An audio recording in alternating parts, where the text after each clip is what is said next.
The Hulk is being part of society in his hometown of Vista Verde, aiding Stan Lee in a massive reopening. Around these parts, he's like a king, but not his red counterpart though. Meanwhile, She-Hulk is taking the men in arm wrestling, while Skaar is destroying the food. A little girl is being a fan when suddenly, trouble erupts. A giant monster appears in the streets, and the Hulksters get to business battling the giant worm. They fire at it, and the little girl drops her toy and goes back for it. But Hulk saves her before the worm swallows him whole. He comes out of the mouth and the rest of the team pounds on the worm. It creams all over them and even A-bomb can't penetrate it. Hulk gets angry and punches it before starting to smash. He then frees his team, and then they all look at the destruction they left behind. The town is a mess. Hulk goes over to make sure he finishes off the big long worm while he leaves the team to clean the mess. Hulk studies the worm when A-bomb tries to ask him what's wrong. Hulk says that the town is destroyed all the time because of him. He thinks they're better off without him. Then the ground opens up and swallows him whole. They fall underground and are swarmed by underground dwellers. They take them someplace else and it appears like there's a whole civilization down there. Subterranea, home of the Moloids. They are taken to an oracle, who tells Hulk that he is good and worthy of being king. He is crowned and put on a throne. She explains that the worm massacred them, and they prayed for a miracle before the Hulk finally arrived. He accepts the crown, and they hold a feast. But the food is not that appetizing, but not for Hulk. As A-bomb wants to go home, Hulk decides to stay. It's good to be king. Hulk says that these people need him. He'll miss his team, but they can handle business. Down here, he doesn't have to keep causing damage by accident. A-bomb tries to explain that they want to use him as a guard dog, but Hulk has made up his mind. A-bomb leaves heartbroken. Then Hulk confronts the oracle. Right then, another worm attacks, and Hulk has no choice but to fight. Back on the surface, Red is having the time of his life. The rest start to worry about Hulk and A-bomb, but Red doesn't care and is enjoying calling the shots. Back downstairs, Hulk is smashing the worm when there's a bunch of others that enter. He fights them off, but they squirt all over him and take him out. Hulk wakes up next to Mole Man, who is king of the Moloids.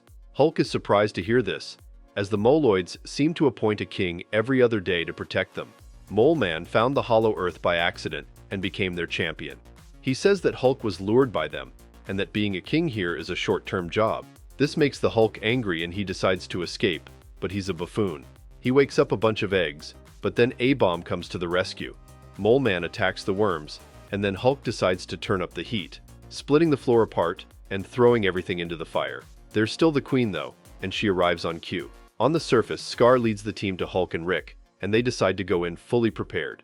The ground starts to shake, and a giant bug comes out of the floor, with Hulk and Rick on top. Everyone is trying to fight it, but it's persistent. It starts heading toward town, which didn't even have time from the previous wave of destruction. Suddenly, a truck arrives, and Stan Lee attacks, but his life is saved by Hulk. The mother bug spits acid, and She-Hulk uses her fighter jet, while Skaar tries to attack. She gets hit with acid and evacuates. They need more firepower, and that's where Red comes in. Hulk grabs his grenade launcher and sends one down the bug's throat. Mole Man rallies his troops of Moloids, and they swarm like an army. Together, they charge their attacks on the bug and begin frying it. It's still not enough, and Hulk gets an idea. They push the bug out of town, and Hulk redirects the sunlight on it. Now they just need to squash it. As it is escaping, the Hulksters grab a giant rock and squash it with it.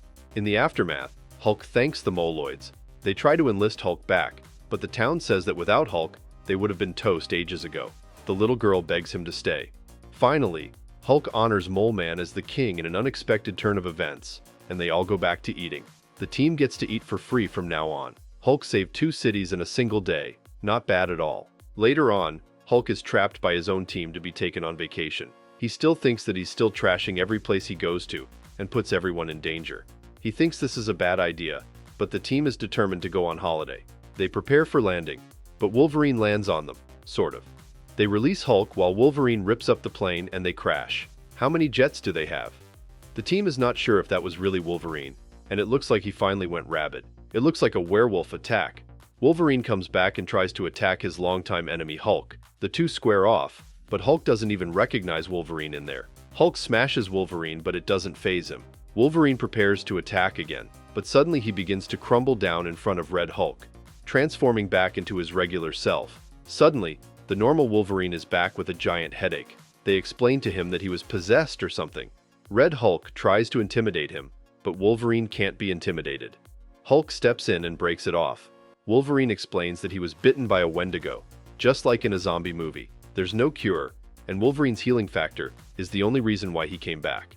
Everyone else in this resort has been turned by the same curse. If they don't stop it here, the world is doomed. Wolverine follows their scent and wants to go alone. He's the best at what he does, and what he does isn't very nice. She-Hulk manages to convince him to join. Who knew Wolverine was a simp? The team gets to a giant totem, which is a Native American warning. Suddenly, they are surrounded by the Wendigos. Hulk tells them that these are normal people and warns them not to kill anyone. Brilliant idea. Sometimes my genius is... it's almost frightening. If they get bitten or scratched, they'll turn into one of them. They begin to fight, and Hulk sets his sights on the Wendigo King. She-Hulk saves Red from being jumped, and just as Wolverine is about to kill one, Hulk stops him. Just as the two of them are about to throw down, She-Hulk stops everyone and tells them to grow up. The team heads out together to find them, but A-Bomb has been scratched. He stays far behind as he tries to find a plan. He whips up the legend of the Wendigo curse on the internet while Hulk and Wolverine argue. A-Bomb says that the curse began with the king, who spread the curse to other people. The only way to get rid of the curse is to kill the Wendigo King. Hulk has seen him, and they decide to hunt him and smash him hard. Later on, Wolverine can smell the Wendigo on A-Bomb, but he ignores the question. They get surrounded by the Wendigos and get jumped. There's too many of them, and Wolverine picks the scent of the king up the mountain. They board a train cart and start to climb, but the Wendigos are not far behind. Red deals with them, but A-Bomb begins to turn.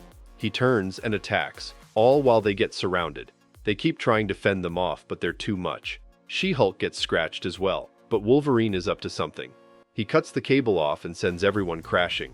What a play by Wolverine. It is now only down to Wolverine and Hulk, while the rest have disappeared. The Wendigos pull up, but it's actually the whole team. Everyone is turned, and they don't have a choice but to fight them. They're surrounded and begin to fight. Hulk tries to reason with them, but they have to smash them. Wolverine kicks ass, but Hulk stops him from killing them, believing there's a cure. He gets scratched and begins to turn, but he brings the whole mountain down with him, causing an avalanche. That's the Hulk we want. Before he turns, they move quickly. They find the tracks leading to a cave and make their way inside. They've got company as they quickly get surrounded, but they smash. As they go deeper inside, more Wendigos surround them, but this time with the king. He plans to turn the whole world, but Wolverine has other ideas. The king's power is from another world, and he teleports around them. Finally, Hulk gets angry and smacks him. Unfortunately, Hulk turns as well. It's now down to Wolverine as everyone is turned. Hulk still tries to regain control, and if anyone can resist the beast within, it's him. Hulk chucks Wolverine at the king, and he destroys his amulet, releasing all sorts of spirits. There is a giant boom, and finally, the Wendigo King disappears. Everyone returns back to normal, and no one can seem to remember anything. Things are finally back to normal. They walk out of the cave, and they get rid of the amulet. Wolverine is surprised that Hulk is able to resist. Well, so long for the vacation.